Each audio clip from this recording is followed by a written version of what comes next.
Hello, welcome to the Winners Find a Way show. I am your host, Trent Clark, CEO, Leadershipity, serial entrepreneur, international speaker, and longtime coach in professional baseball coaching in 3 World Series. And today, my special Valentine guest is Kimmy Seltzer. How are you, Kimmy?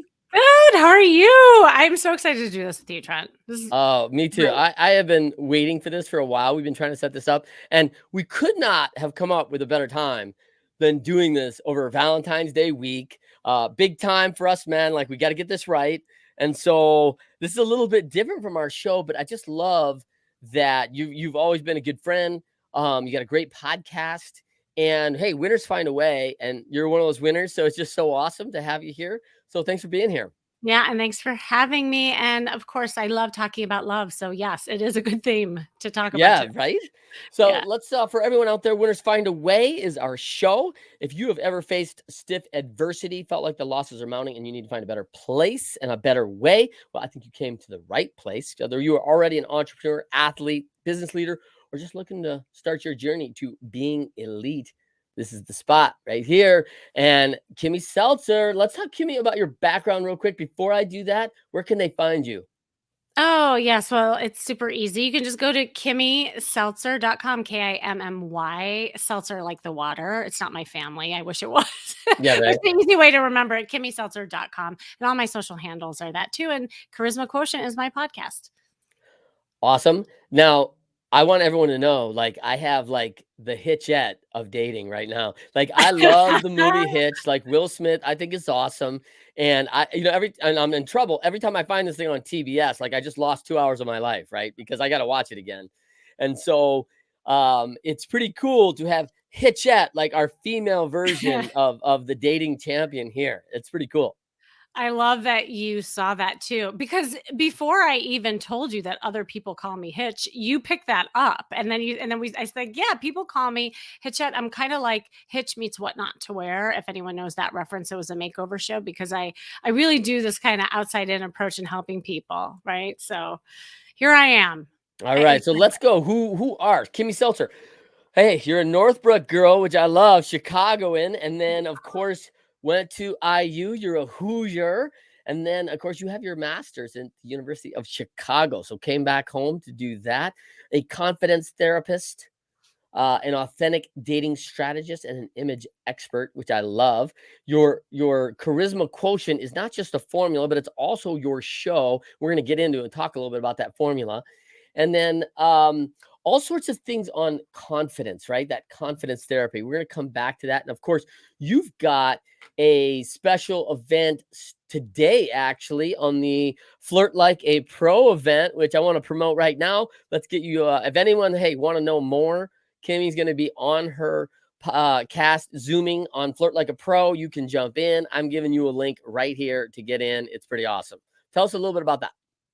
Oh, I'm super excited about this. I do this periodically because, flirting, I love. It's a skill that I really enjoy teaching. And yes, it is a skill and it's never too late to learn it, by the way.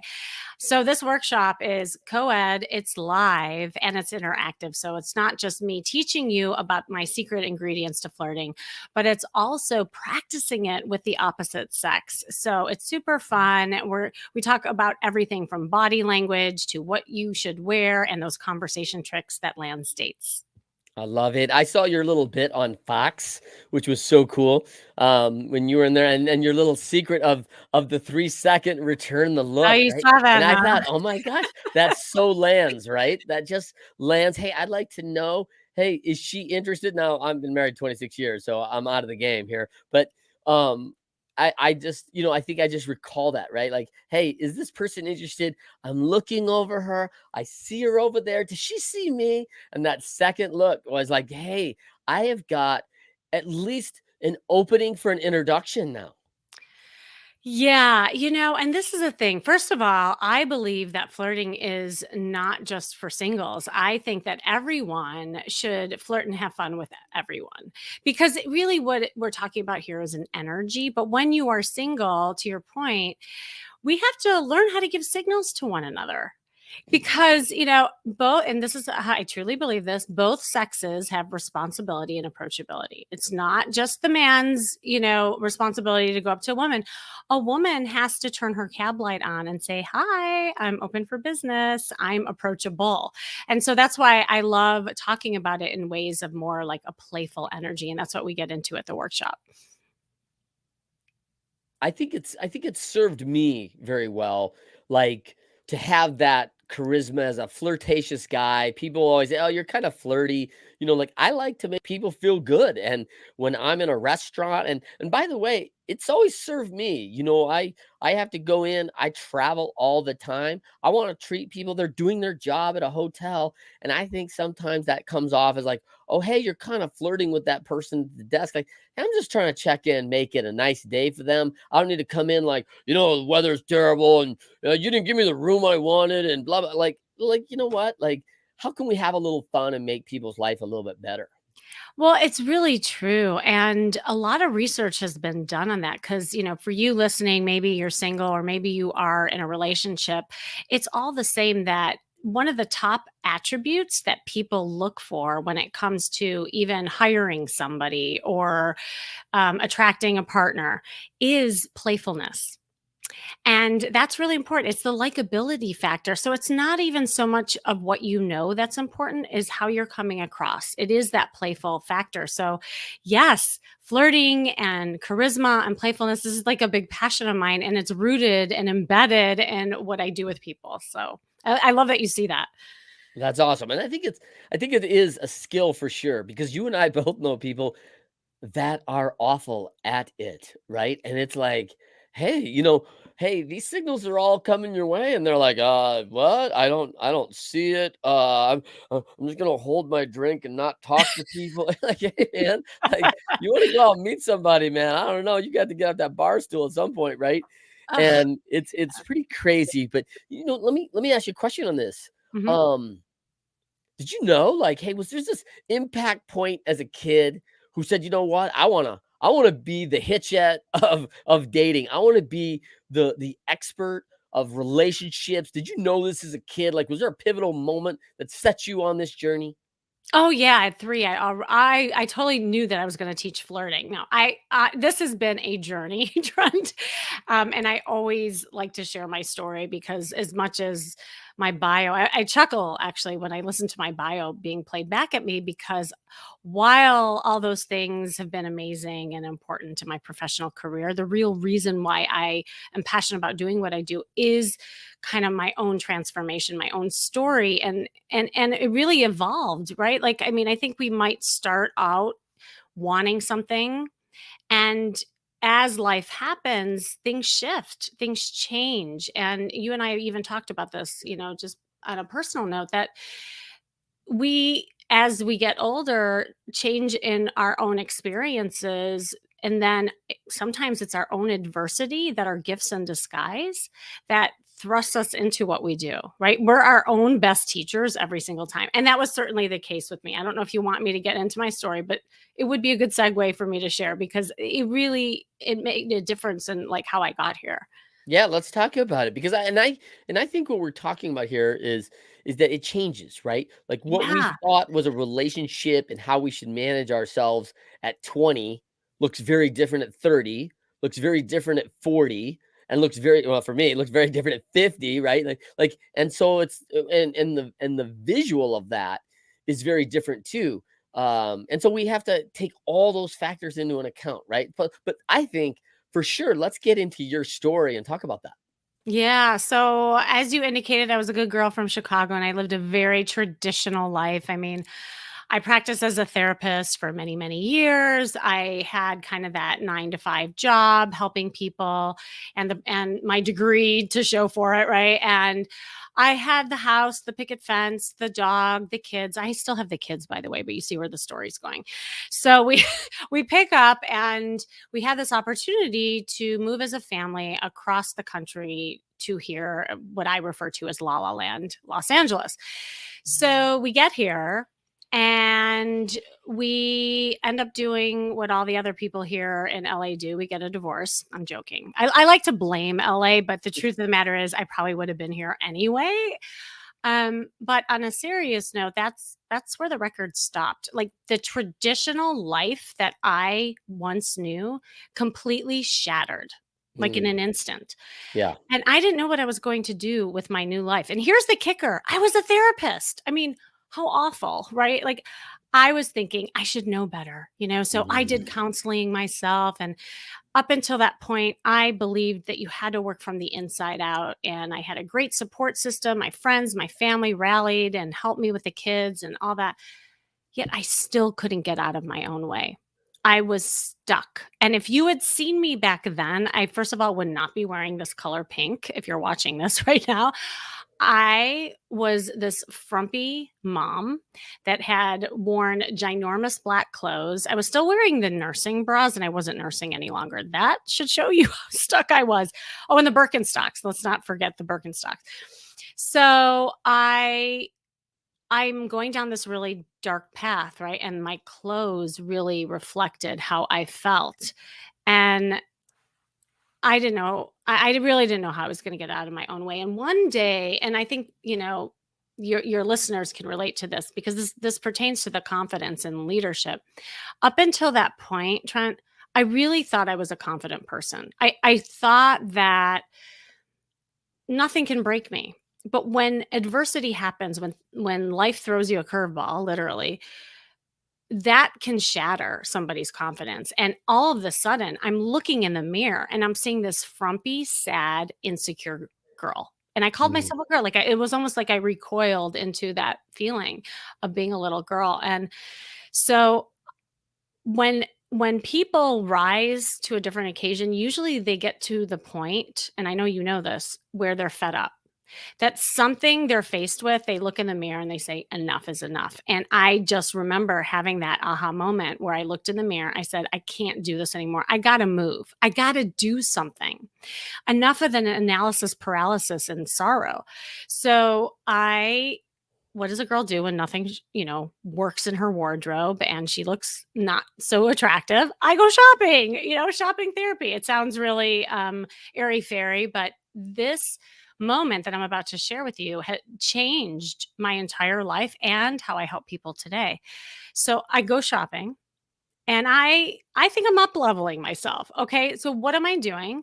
I'm pulling all the black clothes again, but they're new. So I'm like, oh yeah, I'm getting new clothes.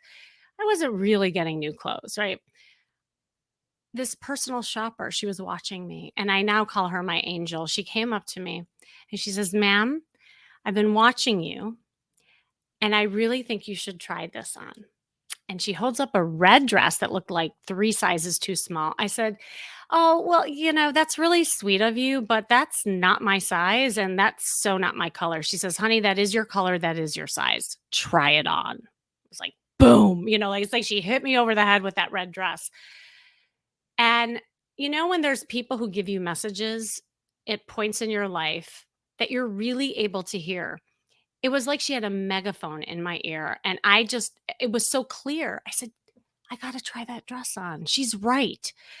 So I squeeze into it and I twirl around like Cinderella and I look in the mirror. I was like, bam. I saw a princess and all the pieces of the mirror that was shattered in the ground. That was a metaphor to my confidence. All of a sudden, in an instant, got put back together and I saw like a reflection of somebody attractive, sexy, happy, and it was this visceral response. So I bought that dress that day as a costume. And you'll hear me talk about the clothes that you wear as a costume because first of all, I didn't believe it. So I needed to like go out in the world and see like how I can marinate in it. And I went out into the world and all this magic started happening. Like all the stuff you read in my bio really started happening to me. And I realized that there was a symbiotic relationship between the outer and the inner when it comes to confidence, that it's not superficial, that how you feel on the outside directly impacts your inner work. And and it works fast. And so this is what I started seeing with a lot of my clients. But the other kind of lesson, if you will, in that whole story is that I realized the black clothes was really a cloak to keep me invisible from you alien men because I was scared. And mm, it's like, how often do we hide? How often do we like silence our voice and not be seen because of the fears we might have of moving forward, getting hurt, really being seen? Because the truth is like I walked out in the world, guys started noticing me. I'm like, now what? Right. And so we get to the point of the now what? And this is why today I have flipped the script and I now work from the outside in. So this is where the charisma quotient formula came about, and I can get into that in a bit. But that's my story, and I'm sticking to it. That is it's incredible, right? I mean, and there's so much to unpack right there. Like it's crazy because I have seen, you see this in athletes, like confidence leaving the body, right? Mm. And a good coach has that ability to keep speaking into someone, getting them back to where they should be, where they do feel good about themselves. And it's not necessarily the fundamentals or the X's and O's. Sometimes it's, man, like, you look good in your uniform, right? Like, there's a confidence in how we look. And I've noticed that my whole life as a health and wellness expert, right? As a fitness guy and as a strength and conditioning coach, the first thing I want to see is I want to look in the mirror and know that, hey, I look good. I've been working my butt off and it shows. And other people are noticing that. And that is an instant I mean, it's just a little poke of confidence. Every time someone says something like, whoa, really been working out, really this and that. I mean, they are the smallest, probably most insignificant comments to someone else that could have maximum impact. It's huge. And if you look at the definition of image, James Gray actually wrote a book called The Winning Image. I don't know if you've ever read it. And he defines image as how, people perceive you, and that determines how people treat you. So Mm, again, there's not it's this isn't superficial stuff. Like I can back up there's so much research on this, and even like within first impressions, and for you in the business world, the minute you walk into the room, people are making judgments and assumptions based on two things only: the clothes you wear and your body language. That's it. It's not mm. even what you say that's as important as how you show up and walk in a room. Same thing goes as a single person. So that's why this stuff works, and it's symbiotic, because when you feel good about you and you show up, then people respond to you in a different way. That also increases your confidence, and then you exude out something different. So it's all intertwined, and it's really fun because there's so many things in life that we really have to work at, and we have to the inner game is a lot of work, right? And it's a Mm. long-term thing. This stuff is instant. Like I have endless stories of people walk out of the dressing room and they're standing different. Their skip is a little bit lighter.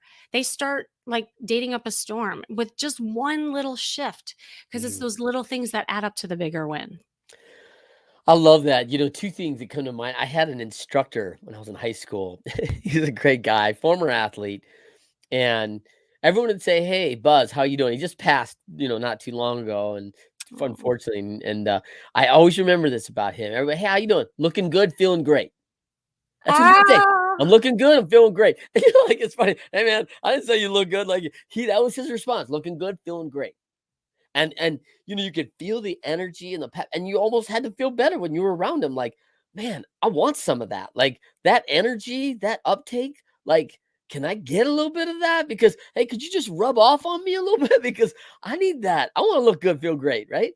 And I always remember that. And the other thing my wife noticed about me, she followed through this pro athlete game and all that. Well, you begin to recognize when pro athletes walk in a room, like, Oh, yes. how well, physically, there's definitely a segregation from the rest of the population. People do not understand the size difference of pro athletes to normal people, right? But they also walk. The shoulders are back. There's a confidence and they exude it because it's a little bit of imposter syndrome. I mean, I'm sure. Like, we are telling ourselves like we got it going because it's this daring level of confidence between confidence and arrogance.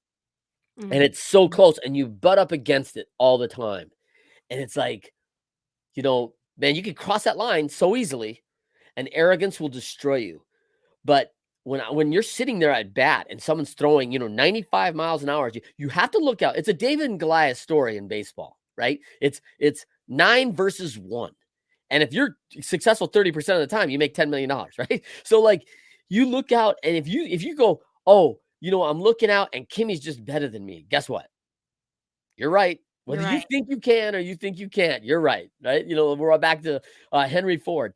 And you cannot have that lack of confidence. Go, oh man, that person's so much better than me. I don't think it's going to work. That will never show out in athletics. It will not show out in relationships. It will never work. Absolutely. I mean, what we're talking is having a victim mentality versus one of abundance. And it's true. And I've had a lot of like experiences with clients where, they'll call me and say, oh, there's no good men out there. There's no good women out there. That, it's where I live, and, things are awful at home. Blah, blah, like, and I say, I get that. And I agree with you. Like those things are hard. But what I always tell people, and this to me is the empowerment and helps with the confidence, is that you can't change the things around you. All you can do is change things about you to get a different result in ways of your approach, in ways of your perspective, and in ways of your mindset. So those three things, when you put strategies into place, this is why I call myself a dating strategist more than a coach these days, because I just think people need different strategies to break bad habits. But once you do that and you start seeing a result that's different, that's when the magic happens. That's when change occurs.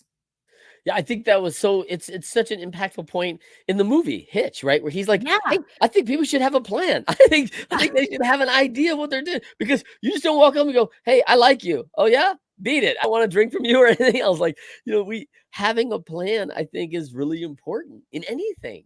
And wow, I think that's so impactful. And I love the idea of reprogramming, right? We're gonna Mm. have Finian Kelly on the show here in a couple weeks, and Finian is a intentionality expert, and he talks about like there's a lot of reprogramming that we have to do. We get these set things from 12, 10, 7, 17, and we just start carrying these behaviors, thought patterns, and one of the challenges, like in my relationship, is that my wife and I met very young. We met at 16, 15 years old. And so you can imagine, like every relationship, there's conflict, right? And so how we dealt with conflict, often at our 40s, we were still dealing with conflict like we were 16 and 15, because we had poor learned behaviors, right? Like we were like, you know what? I don't like you when you do that. And it was like, oh my gosh, like are we like back at sophomores in high school? Like it's crazy. But the patterns were entrenched, and we weren't doing anything to break the pattern. We were just continuing on and doing the same things, hoping for a different result. That's the definition of insanity, I think. Somewhere said that. Yeah, same Right? thing. We're doing the exact same Say things, that. expecting a different result. I didn't say we were sane. I never said that. Yeah, right. Like, No, and no, I you're not know, and I saying know that. I'm not right. So, Yeah. like, so you're right. It's crazy to think like, hey, I'm going to continue to behave like this and expect a different result. It is not logical. And of course, that when we're in these relationships, logic takes a backseat, and it's emotion, emotion, emotion all up front. All on the front burner comes all the emotion, and the back burner goes to logic, goes to righteousness, goes to good and the right and the things that we know between right and wrong. We shelve those things because the emotions come in so hot. Mhm. Yeah. So what do There we was do about it? so what do you do about it? You gotta change your actions, you gotta change your behaviors, but you also have to get uncomfortable, right? And that's the part that is hard, because no one really likes discomfort. But if you stay comfortable, you plateau. That I mean, you can stay in your comfy cocoon all day long. I could have stayed in my comfy, big, ginormous black clothes. That was super comfortable, but I would not be here talking to you today if I stayed there. Right. And so there was a woman that I worked with. I love this story. I share it a lot because it pertains to what we're talking about. I define confidence actually as experience. I don't think that there's one person out there who is not confident. It just means that there's an area in your life where you haven't gotten practice or you haven't had positive experience, cuz even like negative experience can also like decrease your confidence. So it's kind of like when you started your sport. Maybe, maybe you came out of the womb really good at sports. I don't know. Probably knowing you, you did.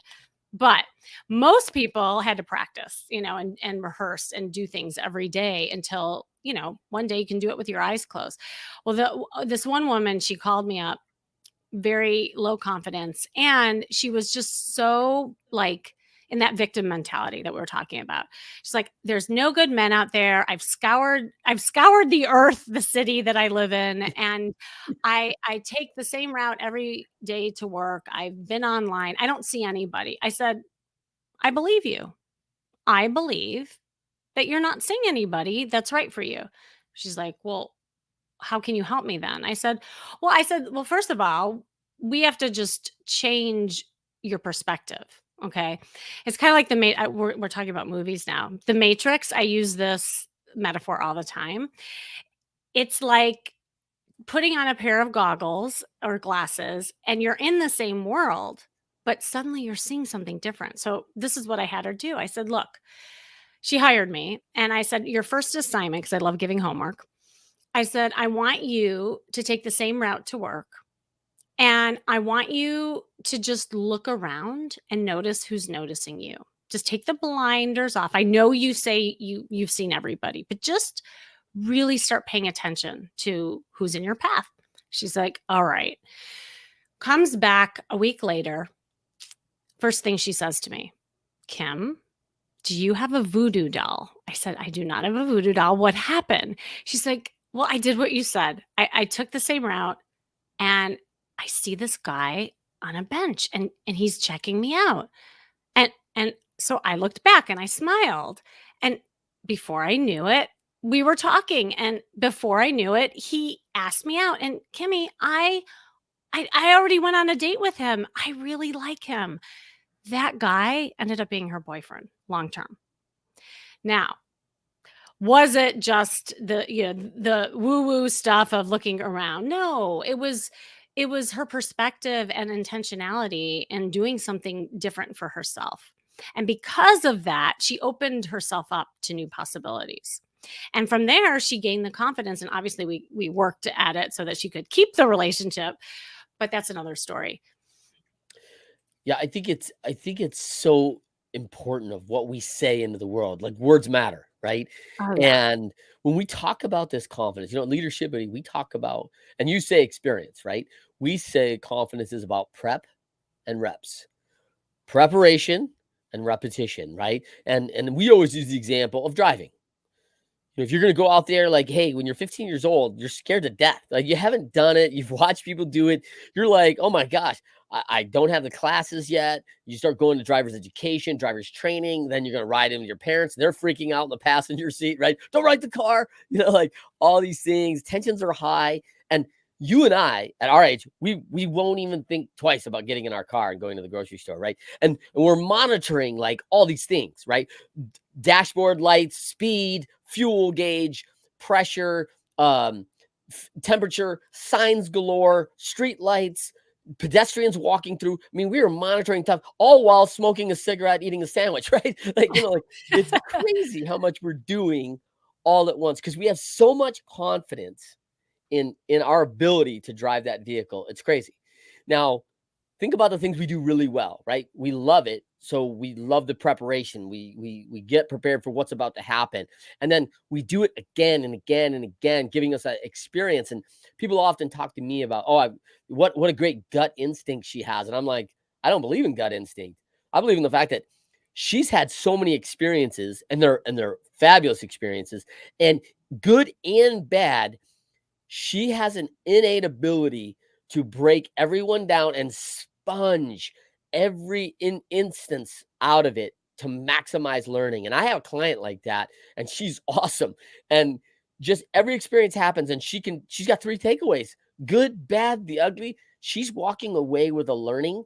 And this is just matriculated on since she was 12 years old. And she knows how to do it Mm. every single time. And everyone who meets her goes, whoa, what a badass. What a world beater. And I'm like, yeah, like that girl is no doubt got it going in the right direction. And she just has a absolute feel for exactly what's about to happen next because she's been there before. She's done it. Even if it's only in her mind, she's experienced it. It is. It's that experience thing. And you know, the other thing about that, and in your story and my story, is it's about building resilience.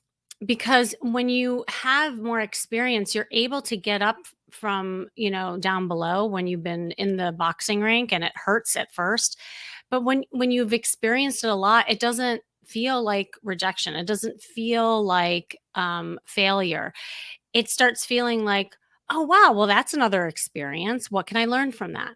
And that's truly the resilience. Because once you get into that resilience, that's the inner confidence. I mean, truly, that is a component. And I know you know this of confidence when you can just get back up and say, okay, great. What can I learn from this? That Yeah, I launch think didn't go well. What can I learn from I this? I think that's so huge. And people, I see kids all over the world quitting baseball, right? They quit baseball because you're not successful 75% of the time, right? And so I mean, I'm just trying to, in my mind, calculate someone walking back in the major leagues to the dugout after their first at bat going, wow, I struck out on 3 pitches. That player is too good. I don't want to play anymore. I quit. Like I'm gonna go to the clubhouse and call it a day, coach, because I don't think I should go back up 3 more times and try. They've overcome things in their life. They've had to push, they've had to learn, they've had to adapt. What do I need to do different to be successful? And now they have a confidence that I can do it again because I've done it in the past. And let's dive into your past, right? Let's dive into that. When is a time, Kimmy, where you were down, felt like you were out, felt like things were not going the right direction, like no way in sight to make this thing right, and you turned it around. You shifted. And tell us about the experience and what you did to shift that. Well, I think my story that I just shared was a huge I mean, Yeah. that's to me was the biggest thing that happened, and it also relates to my career because I didn't know what I was going to do with this new life once I moved to LA. In fact, I would joke to people if anyone had come to me during that period of time and said they had a problem, I was like, "You think you have issues? Let me go on the couch for a second because I can't help you. I can't even help myself." So my identity, everything that I knew, completely turned upside down as a married person, as a career girl, and even just like some of my dreams and hopes that I had, previously. So again, like to your point, and I feel like a lot of times we get to that fork in the road where we do have a choice. And I remember looking ahead of me and seeing there were two paths in that fork. And I was really heading down that dark path with the dark clothes and my black mindset.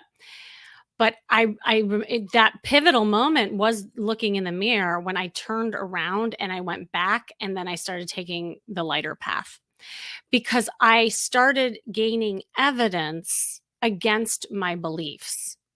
I'll say that again. I started gaining evidence against my beliefs. And this is what we're talking about with the experience and your metaphor of the car and the woman that I told about. Because when you are actually in action, not just in thoughts, you feel in your body that experience that helps you thrust forward. I needed to feel in my body that dress that I had on. Yeah. I had to feel it. I couldn't just have someone, over there say, "Oh, try that dress on." Yeah, I should.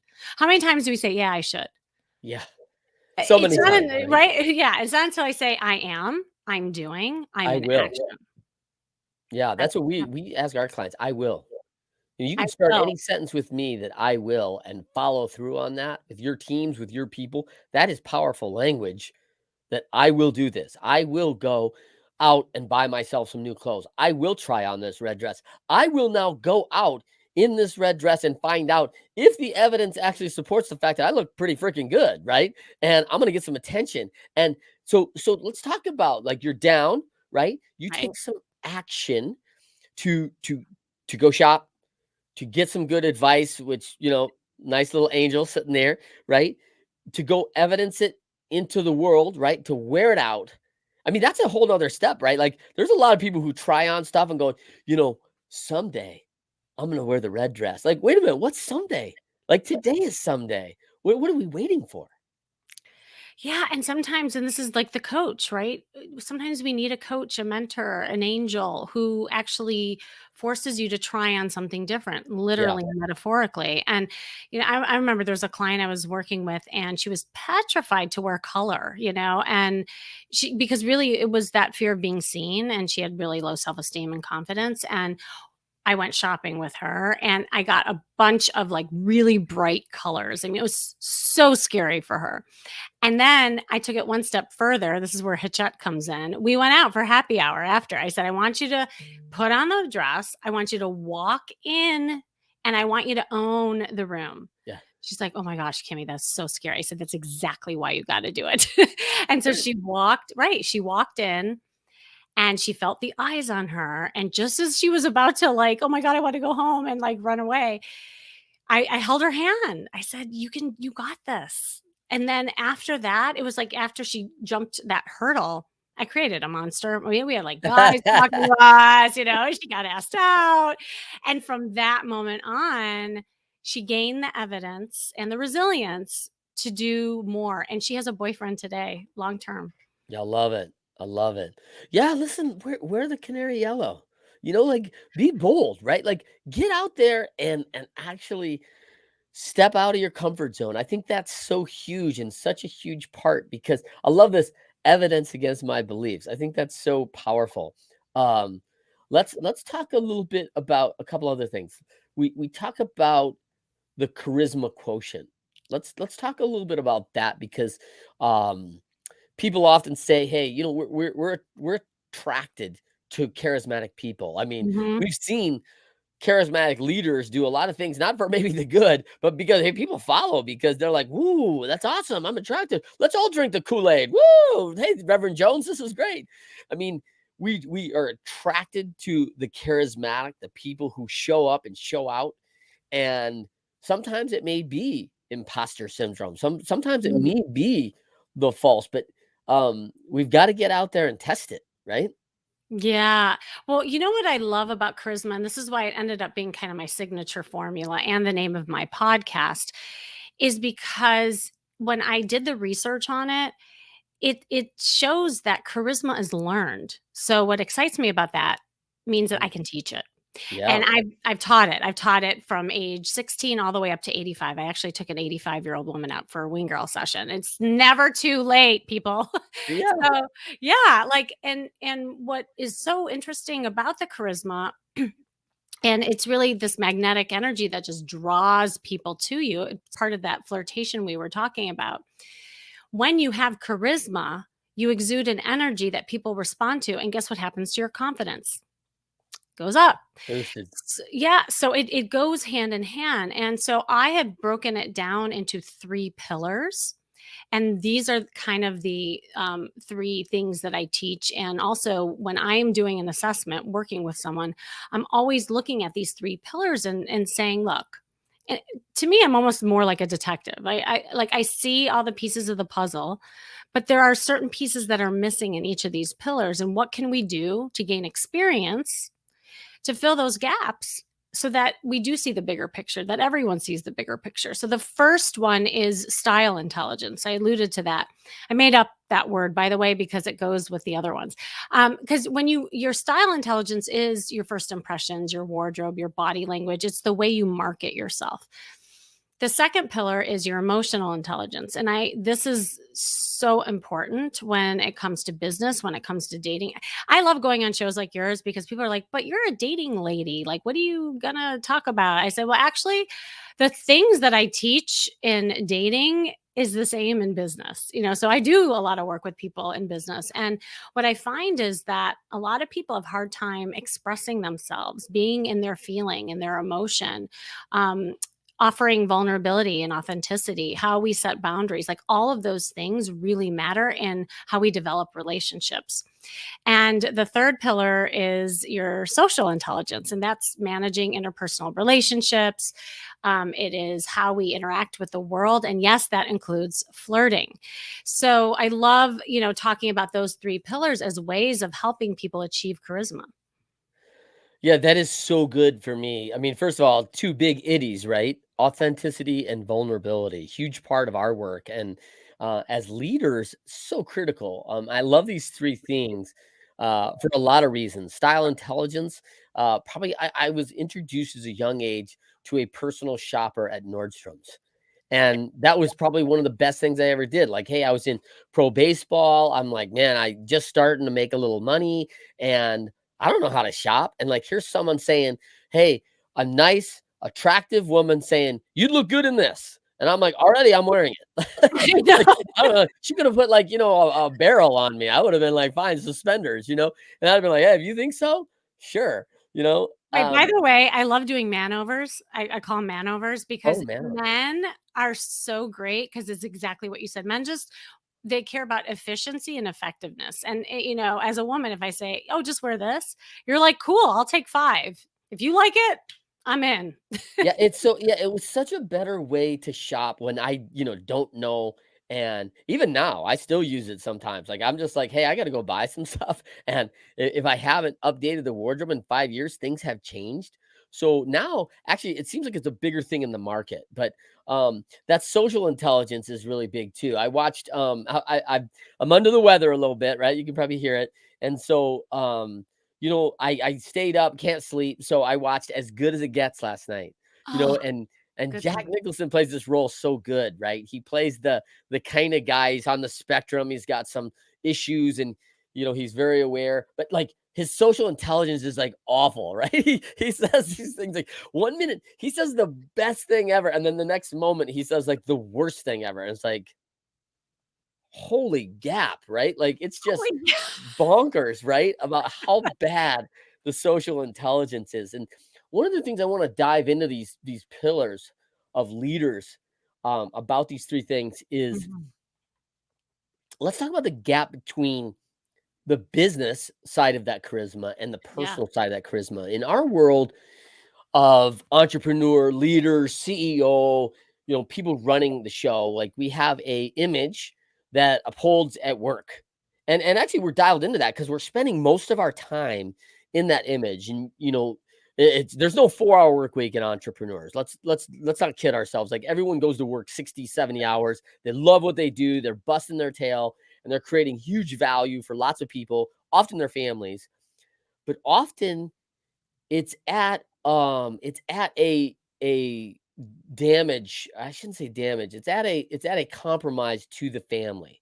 So there's this ability to be confident in my ability at work to have Mhm. this style intelligence, emotional intelligence, even social intelligence at work, and then go home and be striking out like in all 3 of those things, like someone not interested in why this is important to us, and like, hey, I just want to sit and be, the calm at home, not go out, not get dressed up, and sit in Friday night, watch a movie, and there's a gap. And then there's the emotional intelligence gap when we're told like things that cut us as leaders, especially I think men, you're a bad husband, you're a bad father. Like those are huge. You could call me a bad boss. No one even breathes about Mhm. that. But those 2 things like cut, right? And so someone who loves close to you says something like that. It's like emotional intelligence just left. It's like all the logic and everything went straight to the back burner. Emotions come in on fire, on hot, and like I would never talk to my employees, but now I'm in a heated exchange with the person who's closest to me because you went after a dig close to my heart, and now I'm ready to dig into your heart, right? And so now social intelligence is out, right? Like how do I manage myself with other parents of the hockey team parents and all these things, and we're not so pointed and intentional because we're not there very often. So we miss some things because we're thinking about the business or the company, and there's just gap. What would you tell someone who's in that situation? Long story, I apologize, but what do you think? Yeah, no, this is a really like great example of where people get stuck too. And I always tell people like the shifts that need to occur to feel better, where both areas of your life start being more congruent. It's not, again, like changing who you are as a person, but there's some shifts that need to be made in the ways of, either those three pillars, and really taking a look at those things. And what's interesting about what you just said is I find this, oh my gosh, so common with all my clients too, whether it's just, on a business level or dating level, is that people will then spend more time where their confidence is at. And if that is work, then guess what? You become a workaholic and you're like, but I'm getting reinforced over here. So I'm going to keep doing that because I want to stay where I'm getting validated. So of course you wouldn't want to go back to another area of your life where you're not only not getting validated, but you're getting shut down. Like you're getting criticized. You're saying you're not good at this. Where over here, you're so good. So the ways to close in the gap is just doing like an assessment in those three areas. Now, in your example per se, like it may not be the style stuff, right?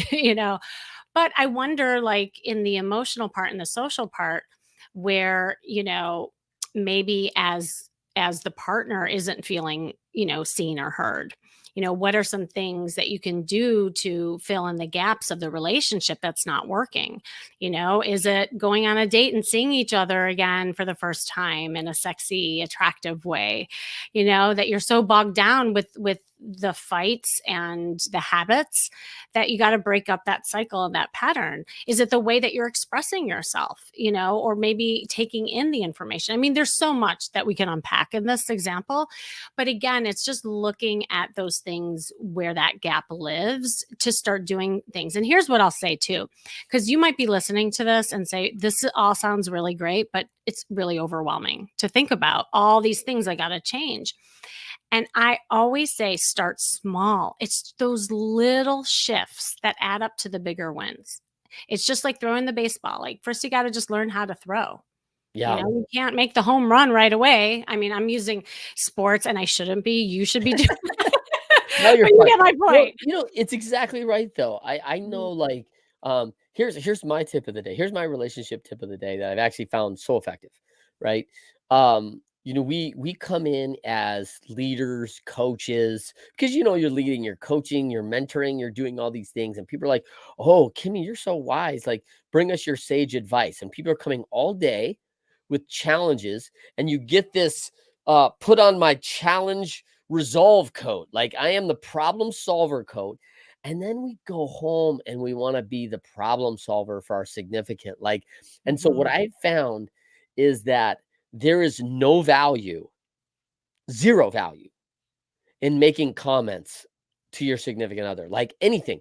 Like, hey, let me just give you constructive feedback of how you could be better with the kids, Right. or how you could have a better route on the way to school, or there is just these little I mean, and so I have been, the consummate coach for my whole life. And I found out that, man, I was being very critical of my significant and my wife of 26 years. And so, man, I consciously made a significant effort of 30 days. Hey, I'm going to do this. I'm not going to say one thing a day, which I couldn't even do. I tried, but I couldn't even do it. But massively reduced. And I mean, wow, the light and energy back into my wife during that time, amazing, because I just took focus on one thing. Just stop making the comments. They don't have any value. It doesn't, no matter where my heart is to help, it never landed where I wanted it to, right? And this is actually talked about in a book called The Garden of Peace by a rabbi, on relationships. And it was just one of the best advices I'd ever received. I love that. Yeah. It's so much of it is communication. I just talked with a client yesterday and I love her story because I started working with her when she was single and now she's engaged to get married. So now she's dealing with the transition from being a single person to living with someone and communicating and compromise. She's like, this is so much work. It was easier being single, right? But that's just it. Everything that we're talking about in life is work. And sometimes we get complacent and it's just easier to not do it than to do it. But then that's where you start building that resentment, you know? So practicing those little things like you mentioned and ways of communication and okay, so that didn't work. What can I change? There's one thing. Maybe I can just work on giving her a compliment every single day. Let's see how that works. It's the same thing with dating. Yeah. Like if you're super scared about making eye contact, what if you every single day counted how many blue eyes you could see? Make it I said gamify it. Gamify, I love gamifying things because it takes sometimes the emotion out of it Yep. and seeing how you can reward yourself. And if you're with a couple or you're with a partner, you can reward each other. Well, I wanna pump up your workshop because I think as a husband, I think it's so important that my wife flirts with me. I mean, I wanna feel Yes. it's validation for me, like, "Hey, she still thinks I'm good looking and I'm something," right? And, like, there's all Yes. sorts of this, and one of the best things that, a friend of mine had, one of my mentees and the coming up in business, young woman, they committed as a young couple with a young family. They committed, like, had family in Chicago and said, "Hey, listen, one night of every month, we're gonna go do the hotel, dinner, out, sleep late, just take time for us. We're gonna have time to talk, do the things, connect, all the things that we want and say we're gonna do, but, like, committing to that is a big deal, and that commitment, I think, keeps things healthy, it keeps things fire, it does all sorts of things for a relationship, but this daily interaction, let's talk about that advice. Yes. As a significant, you got so many dual income families, you got everybody's working, everybody's tired. We're all running, parent Uber every night with no tips, right? We're just driving kids around, all these stuff. And and so at the end of the night, I mean, like it's so important that we lean into one another and fill each other's bucket, especially this emotional, sexual, relational way, which isn't always sex, right? It's a lot about the intimacy things that are created in the flirting, in the eye contact, in touches across the kitchen, right? The little things that we're doing. What would you tell somebody who's in a situation where things have kind of stagnated and you got to start doing some things differently besides come to your workshop, of course, which is on the board here. So check it out and go, Plug, of plug, course. But plug. what Yeah. else would you tell them? Thank you, Trent. Yeah. Well, I have done actually many podcasts on how to date your partner again, because to your point, a lot of times what happens is there's this level of complacency that you get when you're in a couplehood and, suddenly you're sitting in front of the TV wearing ginormous clothes and eating Chinese food. And so it's like, yeah, how do you get that spark back? Because when you date your partner again and kind of reignite the flame, it reignites those feelings and the adrenaline that you have when you first met. And it's so important to recreate that. And to your point, like we're all so busy and we're all so tired. And if you could see this as an energy that can get injected into you, your partnership, your work life, your date life, it becomes more fun. And that fun is positive, right? So it's like this kind of trickle down effect that it can have on you. So, really, as I mentioned before, a lot of this is the playfulness, and both men and women love playful people and each other. So, learning how to play, being a little bit lighter, especially if you are a successful CEO or a successful person, play is super hard. I will say, I work with a lot of you. And, this is what I hear is like, I don't have time to play. But what if you knew that play and flirtation was almost a priority and just as important as, the finances and the business and stuff like that? Because again, that's where the gap ends up happening when things are like off. And then there's this big like gap in between. So, yeah, come y'all. It's co-ed. It's interactive. It's fun. It's only for 2 hours. So get your flirt on. Yeah, I think it's great, and I think like I think part of that man over and makeover deal is so important. I think it's probably a great idea for everyone, 3 to 5 years to Oh go yeah. in and re up a little bit. Like, what am I thinking? What should I be doing differently? How could I dress a little bit differently and kind of go back to the beginning? And I think we start telling ourselves, well, I got 20 more pounds than I used to, and I can't look the way I look, and blah blah blah. And I think we're just selling ourselves a little short on the matter. Yeah, it's that kinda "I've given up" attitude. It's like, what's the point? What's the bother? I'm not as attractive. And again, if that's what you believe, then you will make that true, and that's where you are, and that's where you are. So, how can, again, you take action against your limiting beliefs? And that's why I love clothes, because it's so action oriented and it's something tangible that everybody can do, incidentally, on my website, I have a style guide where people can download and you measure yourself and you determine your body type. Because I'm very scientific in the way I approach clothes. Like, even just having an action like that, where you're like, wow, I didn't know that wearing a v neck really serves my body well. And I feel more confident in my clothes. Like, those little things can make a big difference. Wow. Yeah, I mean, and I think the other thing that is challenging is that our society's made it a little bit easy to get complacent, right? Like we accept like, hey, I'll just have drinks at home and and I'll just order all the flannel pajamas. Like, it's like I'm comfortable, super comfortable. And now everything's on my Apple TV and I don't have to like make this effort to go out and do these things. And I think that one of the things that a CEO can really appreciate is play creates creativity. It stimulates our mind in a different way. And that's a balance that we need as leaders. And if we don't lean into that and kind of tap that, I don't know if that's left brain, right brain, but like if you don't tap Right that, brain. yeah, Right if you brain. don't tap that right brain and you don't pull into that some, you don't use it, you lose it, right? And so I think that it's a huge component, but let's dive into well, I mean, we talked about some really good advice about taking action, about understanding the style intelligence, the emotional intelligence, taking action when you're down. What can you do to change some things? Um, do you have like a quote of when things aren't going well for you? You feel like you're in a funk. Do you have something that you read or have a go-to that says, "Hey, this kind of gets me back on my path to where I want to go"?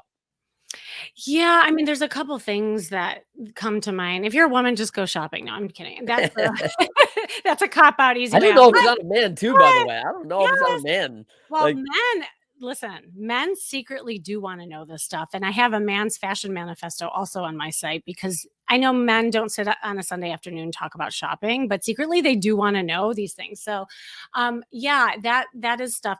But it is about the action piece. I mean, of course, the quote from Nike is always, like, first on my mind, "Just do it." I know it's so, like, simple and easy, but the other thing that I say, and this is more my own quote, is that when everything is full of chaos and feels overwhelming or things aren't going right, it's about you. Because again, that stuff is like out of your control sometimes and it's swirling around you, when you can really pull in and do things for you, so that when you look in the mirror, you say, I love me. I think I'm sexy. I'm attractive. I love this part of me. Because when you love you, that's when other people do too. that's awesome. That's awesome. Great advice. My quote is, "Hey, when mama ain't happy, ain't nobody happy." Like, heard that and I thought, As man, a I've seen that. mama, I can relate. Yeah, I've seen that in effect, right? When your Yeah. significant is unhappy, it just filters down. And so for everyone, first, Kimmy Seltzer, thank you so much for being here. Everyone, follow the show on YouTube Live. Many more videos on the Leadershipity YouTube channel. We're on Leadership Shipity on Instagram or Trent M. Clark, Twitter, all the social media handles on one of those two. Kimmy, where can they follow you again? Yes, well, you'll be able to continue to follow Trent on my podcast, Charisma Ooh, coming up. Quotient. Yes, coming up shortly. And also KimmySeltzer.com, KimmySeltzer.com. It's also all my social handles at Kimmy Seltzer. And if you want to come to the workshop, check it out. Click the link that you see in the show notes. That's Hope to see awesome. you there. Make sure to look for our upcoming ebook, The Pyramid of Leadershipity. DM or email me if you'd like to take the assessment. Also, very Trent at leadershipity.com. You can email me if you enjoyed today's episode.